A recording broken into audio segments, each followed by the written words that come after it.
কিরে ভাই, কেমন আছিস? কোথায় যাচ্ছিস রে? ওই একটু বিয়ে বাড়ির দিকে যাব।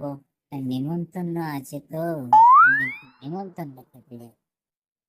ওইসব ভব টব মারা বন্ধ কর। বল না যে তুই বিয়ে বাড়িতে ক্যাটারিং এর কাজ করতে যাবো। যাচ্ছে ক্যাটারিং করতে, বলে ওকে নাকি নেমন্তন্ন করছে। খেয়ে দেয়ে কারো কাজ নেই, তোর নেমন্তন্ন করতে হবে? ভাগ ভাগ, ভাগ বন্ধ কর। আরে সত্যি কথা বলছি রে, আমাকে নেমন্তন্ন করেছে, আমি নেমন্তন্ন খেতে যাচ্ছি। আর আমি ক্যাটারিং এর কাজ করি না। তুই সবসময় আমাকে বলিস কেন আমি ক্যাটারিং এর কাজ করি? বলবো না তো কি করবো? কি করেছিস তুই? যেটা করে যাচ্ছিস এটা তো ক্যাটারিং এর দেশ। সত্যি কথা বলতে তোরও বা এমন গায়ে কেন? করিস ক্যাটারিং এর কাজ বলে, হ্যাঁ আমি ক্যাটারিং এর কাজ করি। তুই আমাকে মারলি কেন?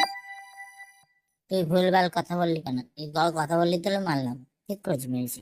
দাঁড়া, আগে তোর বউকে আমি ফোন করবো। তোর বউকে আমি ফোন করে বলবো তুই অন্য মেয়ের সাথে কথা বলিস।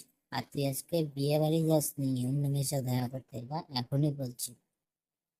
প্লিজ ভাই, তুই এরকম বলিস না। তুই জানিস তো ও সব কথা বিশ্বাস করে না, আমাকে সারাক্ষণ শুনবে। তুই যদি এরকম বলিস তাহলে ও আমাকে আজ খুব মারবে। সত্যি ভাই, প্লিজ বলিস না ভাই, বলিস না। এই গাদা, তোরে কে মারবে রে? তখনো বিয়েই হয়নি, তুই তো আইবুড়ো কার্তিক। তার কথা হচ্ছে, কে মারে তোকে? সত্যি করে বল।